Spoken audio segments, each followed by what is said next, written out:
New Republican governor, Chris Christie, in the state of New Jersey, and should Lautenberg step down, he would have the ability to appoint a replacement. The news for Democrats continues. Unbelievable. We begin with Congressman Darrell Issa, Republican of California. He joins us up on Capitol Hill. Congressman Issa, thank you for being here. You addressed CPAC, the conservative gathering, this morning, and you sort of gave a briefing, if you will, to the folks there on the 2010 landscape, how things are looking for you House Republicans. What did you explain there at CPAC?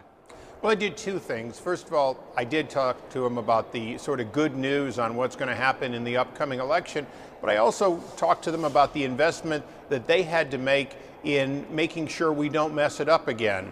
That as conservatives, we have to realize that President Bush delivered tax cuts, he didn't deliver restraint in government, and that when the Democrats, quite frankly, bash us over that, they have a point, which is that without reining in government, tax cuts are not a solution, and this administration has made a lot of hay. Well, in fact, they're heading us toward tax increases unless we make an about face as soon as we take control. How different is the mood compared to a year ago? With the same gathering came in Washington, and obviously it was an Obama era with the expanded majority. So is there a balance in everyone's step these days? It's bigger, it's younger, and it's positive. And those are the three changes that I see. It's not old and angry.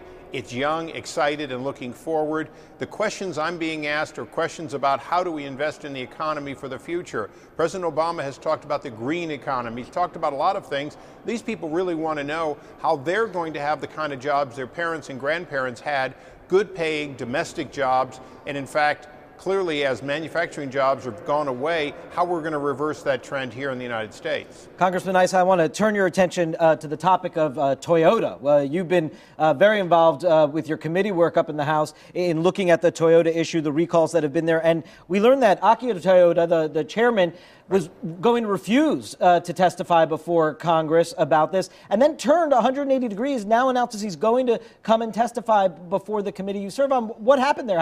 How'd you guys get him to turn around? Well, I think I resonate on Japanese television. The Japanese television stations have come to my district. They've gotten me both here and there, wherever I am. They're interested, and they see that, in fact, the Lee Iacocca of Japan is going to have to be Akio Toyoda, not because the company's products are bad, but because the most important thing they had, which was quality and safety, is now in question. He needs to change it to, we will change, we've done wrong, we'll do it right, and only he can do it. And an underlink was not going to accomplish that. And I believe, quite candidly, the open television that was going on in Japan caused him to realize that the Japanese needed him to do that on their behalf rather than send an underling to a congressional inquiry that was not going to change the tone. Congressman, based on your review so far, are you satisfied that federal regulators and the federal government did everything they could have and should have to address the problems as they emerged?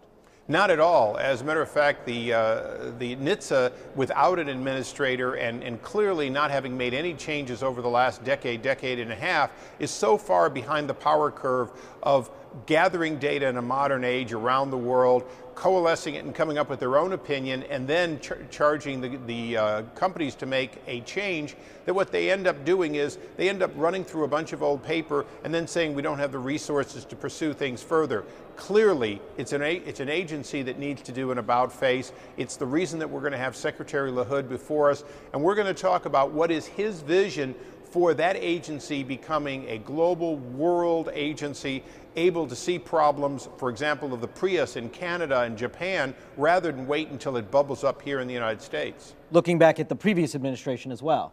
Absolutely. You can't say that President Bush did something wrong in his 8 years. What you can say is nothing new and different and innovative and better happened during those 8 years or during this last year. And a decade has gone by that was wasted. We need to guarantee America's safety by leveraging the $86 billion that these companies spend in R&D more efficiently than we're doing it today. And we can.